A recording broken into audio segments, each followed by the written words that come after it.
আসসালামু আলাইকুম। Ion agro ফার্মে আপনাদের স্বাগতম। আমি কামরুজ্জামান। আজকে ছোট্ট একটা ভিডিও নিয়ে আসছি আপনাদের জন্য, যেটা আসলে আমাদের হাঁস, আসলে আমরা যে হাঁস ব্রিডিং করে কিভাবে, এবং ব্রিডিং করার সময় আসলে কতদিন পর ফার্টিলাইজ ডিম বা বীজ ডিম পাওয়া যায়, তো সেটাই আপনাদেরকে আজকে দেখাবো। তো সে পর্যন্ত আমাদের সাথেই থাকবেন। আর আপনারা একটা জিনিস হয়তো জানেন, কতদিন পর্যন্ত আসলে ব্রিডিং করার কতদিন পর আসলে বীজ ডিম পাওয়া যায়। এটা অবশ্যই একটা ইনফরমেশন। চীনা হাঁস, পুরুষ হাঁস আর একটা মাদি হাঁসের সফলভাবে ব্রিডিং করে, তাহলে বীজ ডিম বা ফার্টিলাইজ ডিম পাওয়ার সময়কাল এবং 100% ফার্টিলাইজ ডিম পাওয়ার সম্ভাবনা কিছু বিষয়ের উপর আসলে নির্ভর করে। তা আসলে আপনাদের সাথে যে বিষয়গুলোর উপর নির্ভর করে আসলে আমি আপনাদের সাথে শেয়ার করতে যাচ্ছি। বীজ ডিম পাওয়ার সময়কাল আমরা যদি চিন্তা করে থাকি, একটি সফল ব্রিডিং এর পর সাধারণত 3 থেকে 5 দিন পর থেকে হাঁস বীজ ডিম দেওয়া শুরু করে। মিলনের প্রভাব গড়ে 7 থেকে 10 দিন পর্যন্ত থাকে। একটা মিলনের করার পর সাধারণত আপনারা যদি চিন্তা করে থাকেন, 7 থেকে 10 দিন পর্যন্ত আপনি সফল, মানে ডিম পাওয়ার, বীজ ডিম পাওয়ার সম্ভাবনা থাকে। এবং 100% ডিম পাওয়ার সম্ভাবনা কতদিন পর্যন্ত থাকে, এটা আসলে অনেকেরই কোশ্চেন, যে একবার ব্রিডিং এর পর কতদিন পর্যন্ত আপনি বীজ ডিম পাবেন। এটা একটা কোশ্চেন আমাকে অনেকেই করে থাকেন। আসলে কোশ্চেনটা আসলে ভিডিওর মাধ্যমেই আমি আপনাদেরকে জানাতে চাচ্ছি।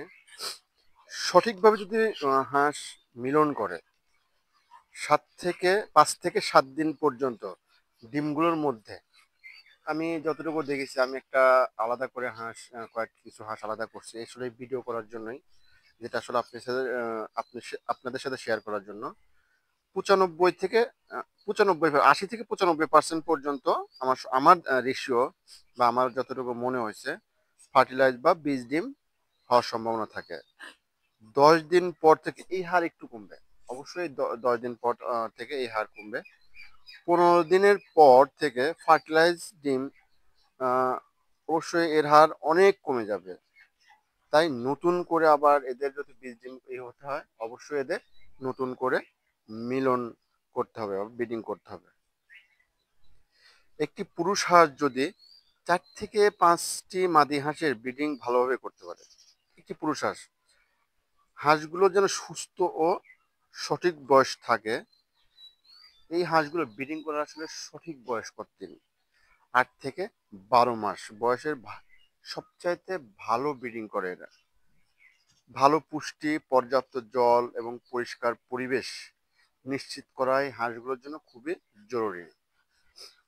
একটা কথা না বললেই নয়, আমি শর্টকাটে একটু যদি চিন্তা করে থাকি বা বলে থাকি, সফলভাবে ব্রিডিং করলে হাঁস 3 দিনের মাথায় বীজ ডিম দিতে শুরু করে এবং 10 দিনের মধ্যে সবচেয়ে বেশি বীজ ডিম পাওয়ার সম্ভাবনা থাকে। এরপর নতুন করে ব্রিডিং না করলে বীজ ডিম হওয়ার সম্ভাবনা খুবই কম হয়ে থাকে।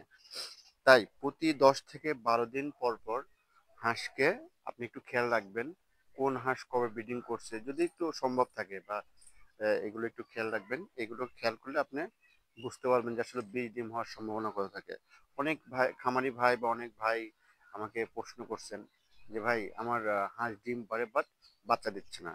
তবে অবশ্যই কিছুদিন আপনি এটা খেয়াল করবেন যে আসলে হাঁসগুলো কবে ব্রিডিং করছে, তা সেই অনুপাতে বীজ ডিম পাচ্ছেন কিনা। তো ব্রিডিং করার মাধ্যমে কিন্তু হাঁসগুলো কিন্তু বীজ ডিম হয়ে থাকে। তো এই ক্ষেত্রে অবশ্যই আপনারা, আমি একটা চার্ট দিয়ে দিব